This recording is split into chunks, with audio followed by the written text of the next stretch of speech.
Ika-6 na kabanata.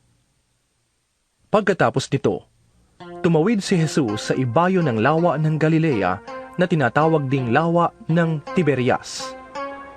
Sinundan siya ng napakaraming tao sapagkat nakita nila ang pagpapagaling niya sa mga may sakit. Umakyat si Jesus sa bundok kasama ang kaniyang mga alagad at naupo roon. Malapit na noon ang Paskwa ng mga Hudyo. Tumanaw si Jesus at nang makita niyang dumarating ang napakaraming tao, tinanong niya si Felipe. Saan kaya tayo makakabili ng tinapay na maipapakain sa mga taong ito?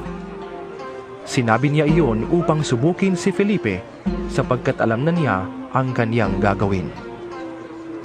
Sumagot naman si Felipe. Kahit na po halagang 200 salaping pilak ng tinapay ay di sasapat para makakain sila ng tigkakaunti.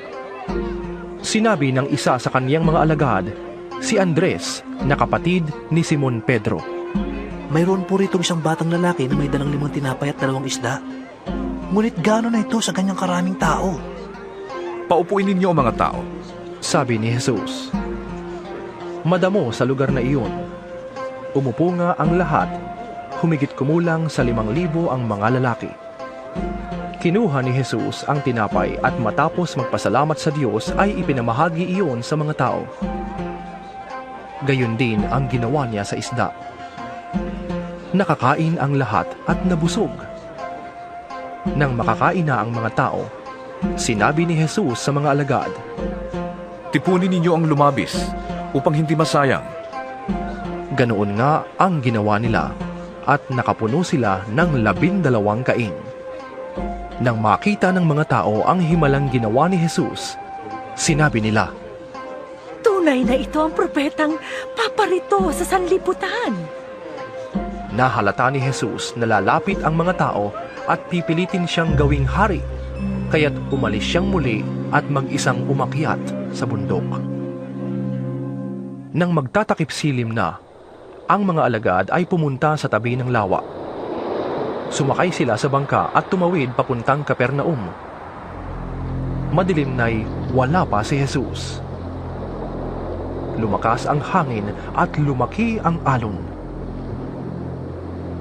Nang makasagwa na sila ng may 5 o 6 na kilometro, nakita nila si Jesus na lumalakad sa ibabaw ng tubig papalapit sa bangka at sila'y natakot.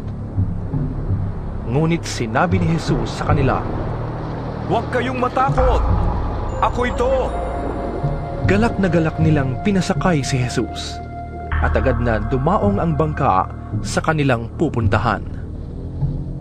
Kinabukasan, nakita ng mga taong naiwan sa tabing dagat na iisa lamang ang bangka. Nakita rin nilang si Jesus ay hindi kasama ng mga alagad nang ang mga ito'y sumakay sa bangka. Sa halip, sila lamang ang umalis. Siya namang pagdating ng ilang bangkang galing sa Tiberias at dumaong sa lugar na malapit sa kinainan nila ng tinapay matapos magpasalamat ang Panginoon. Kaya't nang makita nilang wala na roon si Jesus, ni ang kaniyang mga alagad, sila'y sumakay sa mga bangka at pumunta sa Capernaum upang hanapin si Jesus. Nang makita nila si Jesus sa ibayo ng lawa, siya'y tinanong nila, Guro, kailan pa kayo rito? Sumagot si Jesus, Sinasabi ko sa inyo, hinahanap ninyo ko, hindi dahil sa mga himalang nakita ninyo, kundi dahil sa nakakain kayo ng tinapay at nabusog.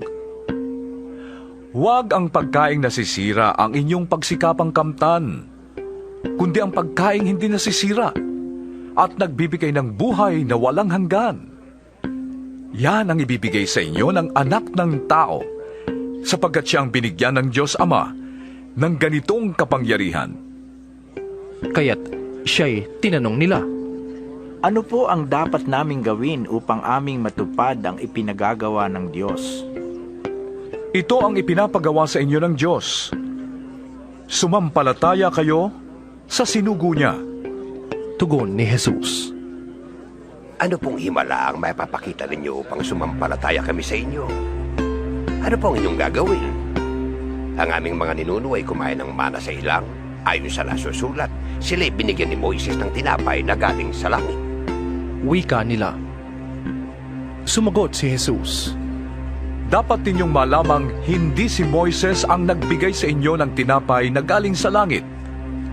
Ang aking Ama ang nagbibigay sa inyo ng tinapay na galing sa langit. Sapagkat ang tinapay na galing sa Diyos ay ang bumaba mula sa langit at nagbibigay buhay sa sangkatauhan. Ginoo, Sabi nila. bigyan ninyo kaming lagi ng tinapay na ito. Ako ang tinapay na nagbibigay buhay. Sabi ni Jesus. Ang lumalapit sa akin ay hindi na magugutom. At ang nananalig sa akin ay hindi na mauuhaw kailanman. Ngunit sinabi ko na sa inyo,